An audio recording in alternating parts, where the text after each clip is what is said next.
Hello everyone and welcome to another episode of Truth Shots with Kapil. Today we will talk about the all important subject of Kashmir. Now why am I talking about Kashmir today? Well, yesterday was the second anniversary of the abrogation of Article 370 and Article 35A. I will talk about the background, where we are, what happened and what does it really mean. First of all, let me say Kashmir issue in a holistic manner is not really just a nationalist issue. It's given nationalist colors. Yeah, people in the country care about whether Kashmir is with India or with Pakistan or an independent nation. But that's really not what all there is to it. And I will talk about what I mean by that. Firstly, what is Kashmir and what is this Article 370 and Article 35A? Well, Jammu and Kashmir is a state in India. Well, I'm saying state in India. At the time of partition, it was put within the spectrum of India, where we had a Hindu king and a Muslim majority population. In 1948, there was a war between India and Pakistan, where Pakistan occupied a certain portion of that territory, and that territory in India is now called as the Pakistan occupied Kashmir. Well, from a Pakistani perspective, that is what is called as the Azad Kashmir, and the remaining is what is called as the India occupied Kashmir. Let me not get into the political background of it. But essentially, Article 370 and Article 35A are two articles that essentially are interlinked, and they give Kashmir a special status. Actually, they give the state of Jammu and Kashmir a special status in the Indian Constitution. That special status means the state can define its own residents, and while defining those residents, it can give certain powers to those residents. So those powers could be: how does a government job go? Can a people from outside claim those government jobs? How does settlement go? What does property rights mean? So who all is able to essentially in some way become citizen of that area, and what are the rules or what are the laws that govern the citizenship within that area and the privileges that comes along with that.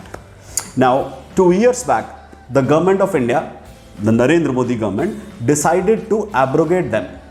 So they decided to, for the first time in the Indian history, merge those with India. Now, the reality of it is, it has always been there. When the Article 370 and the 35A was put in, right from that point of time, it was said that these are temporary resolutions, and a longer term resolution or longer term answer would be found by doing some kind of voting, by doing some kind of free election or something like that. Now, a lot of people ask, but why didn't we do free elections? Well, we could not do free elections because, think about it, portion of that area is controlled by Pakistan and portion is controlled by India. How do you do free elections? So, yeah, everybody will keep talking about referendum, but the reality is a referendum needed Pakistan occupied Kashmir and India occupied Kashmir to first be merged. So, what the government of India did was actually abrogate the laws, and it essentially merged the entire portion of Jammu and Kashmir with India. It has multiple manifestations to it beyond what is the nationalist agenda.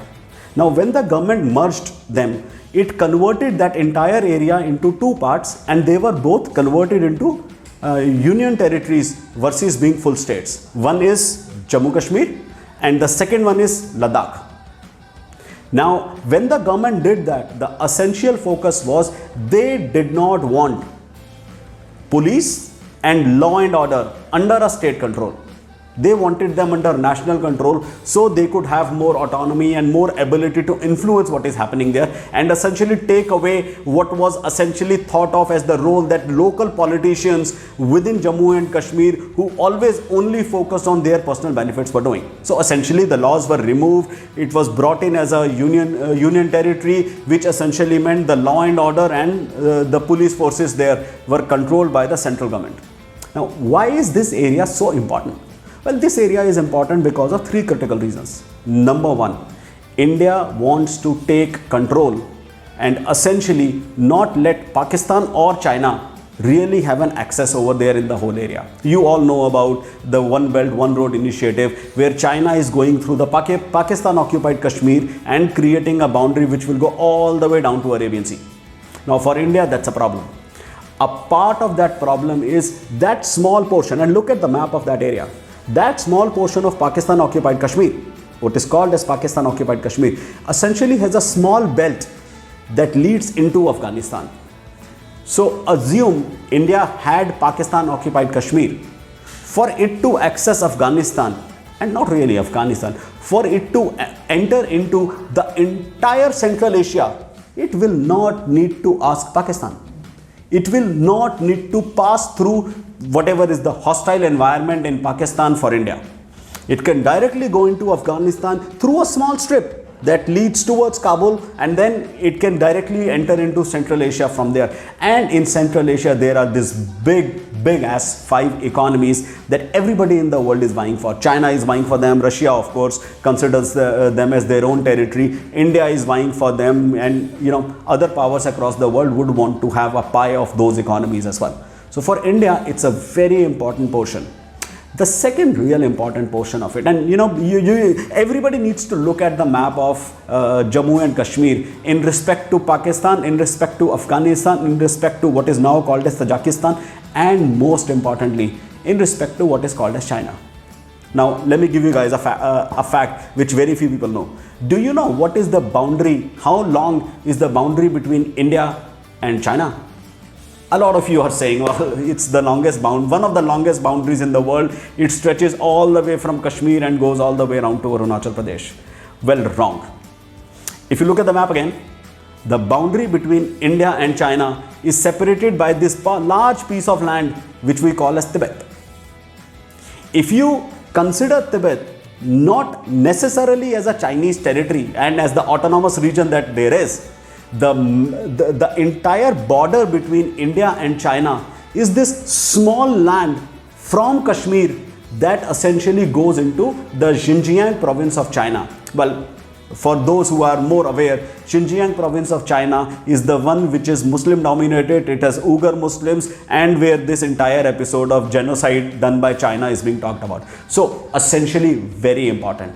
So for India, the importance of China goes all the way from being able to access the Central Asian economies, being able to take control over Pakistan occupied Kashmir, and then have some control over Afghanistan, being able to have accessibility there and everything, being able to keep a tap on China and its expanding propositions within Pakistan, and more importantly within this entire region. And it is extremely important, of course, because of the nationalist pride that we guys keep talking about.